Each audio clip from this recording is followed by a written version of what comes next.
Levítico 4. 1. El Señor se dirigió a Moisés y le dijo: 2. Di a los israelitas que, en aquellos casos en que alguien peque involuntariamente contra alguno de los mandamientos del Señor y haga algo que no está permitido, se hará lo siguiente.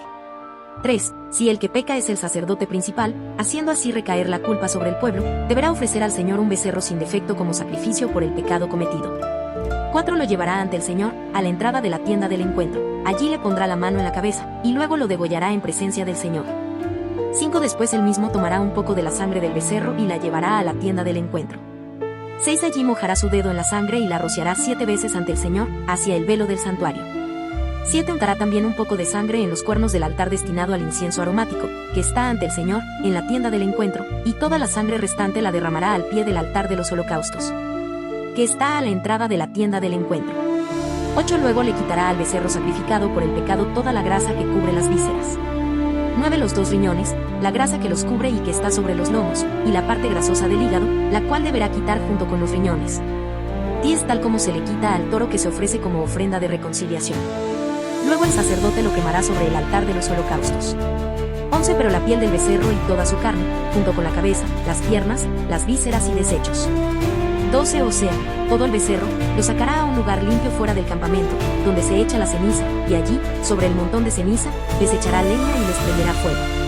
13. Si toda la comunidad israelita hace algo malo sin querer, y ninguno de ellos se da cuenta de que su acción está en contra de los mandamientos del Señor y que así se han hecho culpables.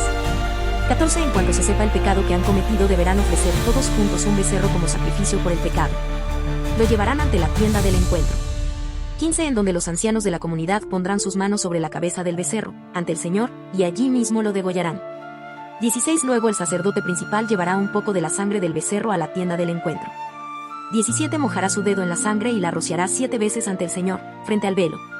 18. Untará un poco de sangre en los cuernos del altar que está ante el Señor, en la tienda del encuentro. Y toda la sangre restante la derramará al pie del altar de los holocaustos, el cual está a la entrada de la tienda del encuentro. 19. También le quitará al becerro toda la grasa, y la quemará en el altar. 20. Es decir, que se hará con este becerro exactamente lo mismo que se hace con el becerro que se sacrifica por el pecado. Así el sacerdote obtendrá el perdón por los pecados de ellos, y el pecado se les perdonará. 21. Luego sacará al becerro fuera del campamento, y lo quemará, tal como se hace con el primer becerro, pues es el sacrificio por el pecado de la comunidad.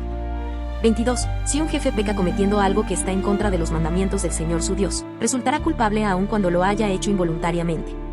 23. En cuanto se dé cuenta del pecado que cometió, deberá llevar como ofrenda un chivo sin ningún defecto. 24. Pondrá la mano sobre la cabeza del chivo, y lo degollará ante el Señor, en el lugar donde se matan los animales que van a ser quemados, pues es sacrificio por el pecado. 25. Luego el sacerdote tomará con su dedo un poco de sangre del animal sacrificado por el pecado, y la untará en los cuernos del altar de los holocaustos. Después de lo cual luego derramará la sangre restante al pie del mismo altar. 26. Y quemará toda la grasa sobre el altar, tal como se hace con la grasa del sacrificio de reconciliación. Así el sacerdote obtendrá el perdón por el pecado del jefe, y el pecado le será perdonado. 27. Si una persona de clase humilde peca involuntariamente, resultando culpable de haber hecho algo que está en contra de los mandamientos del Señor. 28. En cuanto se dé cuenta del pecado que cometió, deberá llevar una cabra sin ningún defecto como ofrenda por el pecado cometido. 29. Pondrá la mano sobre la cabeza del animal que ofrece por el pecado, y luego lo degollará en el lugar de los holocaustos. 30. Entonces el sacerdote tomará con el dedo un poco de sangre y la untará en los cuernos del altar de los holocaustos, y toda la sangre restante la derramará al pie del altar. 31. También deberá quitarle toda la grasa, tal como se le quita al animal que se ofrece como sacrificio de reconciliación, y quemarla en el altar como aroma agradable al Señor. Así el sacerdote obtendrá el perdón por el pecado de esa persona, y el pecado se le perdonará. 32. Si esa persona trae una oveja como sacrificio por el pecado, deberá traer una hembra sin ningún defecto. 33. Pondrá la mano sobre la cabeza de la oveja, y luego la degollará como sacrificio por el pecado en el lugar donde se matan los animales que se van a quemar. 34. Entonces el sacerdote tomará con el dedo un poco de sangre del animal sacrificado por el pecado y la untará en los cuernos del altar de los holocaustos. Y toda la sangre restante la derramará al pie del altar. 35. Luego le quitará toda la grasa, tal como se le quita al cordero que se ofrece como sacrificio de reconciliación, y quemará la grasa en el altar, junto con las ofrendas quemadas en honor del Señor. Así el sacerdote obtendrá el perdón por el pecado que esa persona cometió, y el pecado le será perdonado.